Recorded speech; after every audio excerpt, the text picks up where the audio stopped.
Hey everybody. One of the fun things over the summer is the unpredictability of it for us as preachers. Now, you might wonder what that is because clearly we plan out that we're going to go through our 4 prayers over the summer, and we've done that for probably the last 3 or 4 years. So where in that pattern is the unpredictability, you might wonder. Let me tell you. The unpredictability comes because we don't assign texts of the Bible or passages of Scripture to those topics. It's left to the preacher to discern with the Lord in prayer and in their own reading what verses they should use to preach out of. And so there's always a question mark around like what angle are we going to come at this, and we're often surprised by the Bible. And I was this time around, I had been praying about how to preach the award-winning town idea, and it occurred to me that I should look for a passage of Scripture that had words like win, prize, award, that kind of thing in there, and maybe out of that there would be something that could speak into our award-winning town prayer. So I found the passage that we ended up using to learn from on Sunday, end of 1 Corinthians 9, the beginning of 1 Corinthians 10, and felt like that was the one I was supposed to be using. But as I read and studied it, I was like, this passage is so out of sync with how I'm personally feeling right now. Because after a busy spring and the relative pace of summer being slower, I just want to take my foot off the gas. I just want to relax. And this stupid, sorry about that, this frustrating text is just like telling me to ramp up the intensity. It's the text where Paul says, I beat my body and I make it my slave and I'm ratcheting things up and I'm just go, go, go. So I'm like, really, God, am I stuck with this? And then I talked to the board in the process. We had a board meeting before this Sunday, and I was like, hey guys, how are you feeling this summer? And basically what comes out of our board is, we're feeling weary, we're feeling tired, and I'm like, oh, it's gonna be a fun Sunday because I'm talking about revving up the engines.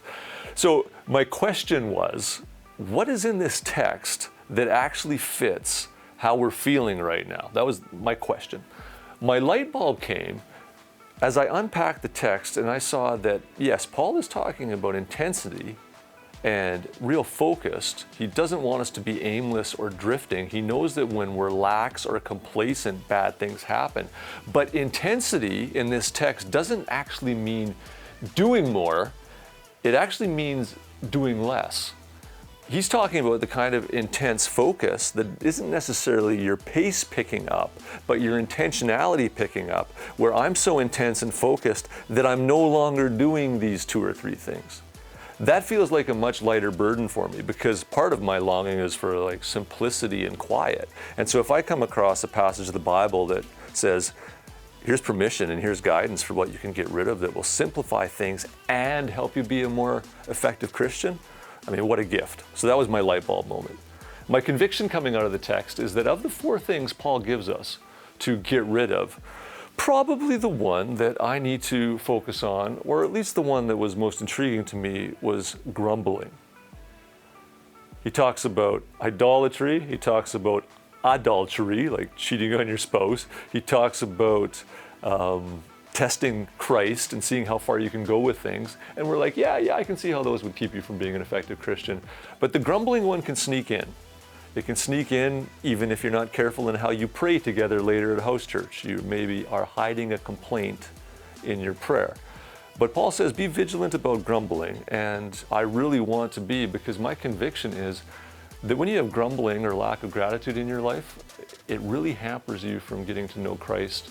Because you're basically saying, I'm so not into Jesus that he can't even hold my attention. Because if I was into him and looking at his beauty and beholding his glory and celebrating what he was doing, I wouldn't be grumbling. But because I can so easily take my gaze off him, I'm actually not that into him. All I see are these problems and I talk about them.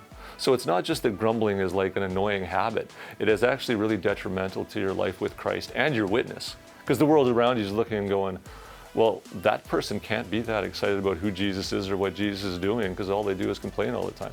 It's pretty powerful stuff, good conviction that comes out of the text. So I was relieved, I don't have to do more, but I was challenged because I need to do less grumbling. Grace and peace, everyone. Thanks for watching.